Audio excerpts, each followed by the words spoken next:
सही कहा आपने। मैं आपके जितनी पढ़ी लिखी नहीं हूँ, लेकिन यहाँ बात पढ़ाई लिखाई की नहीं, भावनाओं की है।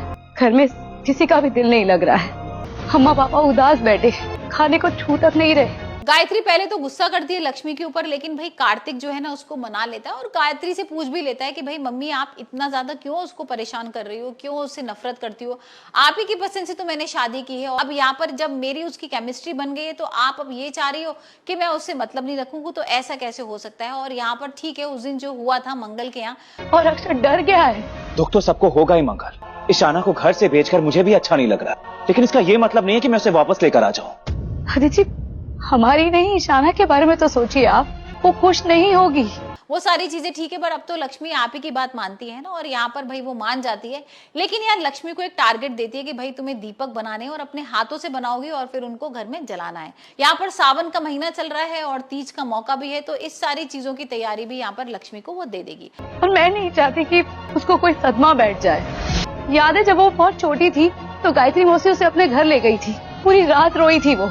आधी रात को हमें उसको जाकर लेकर आना पड़ा था।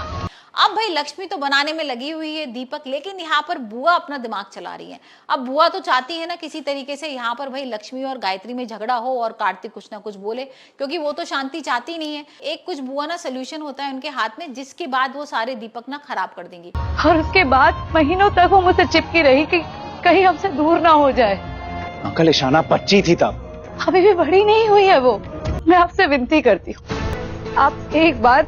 अब जब दीपक सारे खराब हो जाएंगे तो देखते हैं लक्ष्मी क्या करेगी और यहाँ पर गायत्री का क्या रिएक्शन होगा और कार्तिक किस तरीके से भाई उसका साथ देगा। वहीं हम दूसरी तरफ देख रहे हैं कि ईशाना झूठ बोलकर तो चली गई थी, लेकिन यहाँ पर जब वो आती है तो उसकी अच्छी वाली क्लास होती है। यहाँ वो इस सोम्या के पास गई थी डांस सीखने के लिए। मेरी उससे बात करवा दीजिए, मैं जान लूं कि वो ठीक है, मुझे और हम सबको तसल्ली हो जाएगी। इतना कर दीजिए आदित्य जी। वो ये बता तो सकती नहीं है, लेकिन यहाँ पर जब घर पर आती है तो वो झूठ बोल देती है कि भाई मैं तो किसी और फ्रेंड के यहाँ गई थी। और इसी बात को लेकर ना भाई यहाँ पर जो आदित्य है उसको लेके चला जाएगा हॉस्टल। अभी तो घर वालों को नहीं बताता है, लेकिन जब लौट कर आता है और मंगल पूछती है कि कहाँ है ईशाना, तो वो बोल देता है कि मैंने उसको ना हॉस्टल भेज दिया है, उसका हॉस्टल में एडमिशन करा दिया। अब यही सुन के ना सब घर वालों के होश उड़ जाते हैं। कुसुम तो उस पर गुस्सा भी करने लगती है कि भाई तुम ऐसे बिना पूछे कैसे इतना बड़ा डिसीजन ले लिया और अचानक से कैसे तुमने कर दिया।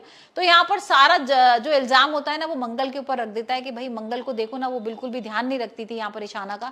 आपका माहौल इतना खराब था और वो पढ़ाई नहीं कर पा रही थी। उसके अलावा आपने उसको डांस में और डाल दिया था कि भाई डांस वगैरह में तुम पार्टिसिपेट कर लो। तो ये सारी चीजों में तो मुझे करना ही था ना। और यहाँ पर भाई बहुत गुस्सा कर रहा है। आदित्य ये कहना चाहता है कि मंगल की वजह से मैंने उसको हॉस्टल में छोड़ा, क्योंकि मंगल उसकी देखभाल नहीं कर पा रही है। तो देखते हैं भी आने वाले एपिसोड में क्या मंगल भाई आदित्य को मना पाएगी कि तुम हॉस्टल में से उसको लेकर आओ, या फिर यहाँ पर भाई ईशाना हमेशा के लिए हॉस्टल में ही पड़ेगी। और वहीं हम देख रहे हैं कि सोम्या ने अपने पेरेंट्स को आदित्य से मिलवा दिया है और पेरेंट्स भी बहुत खुश हो रहे हैं, उनको आदित्य बहुत पसंद आया है।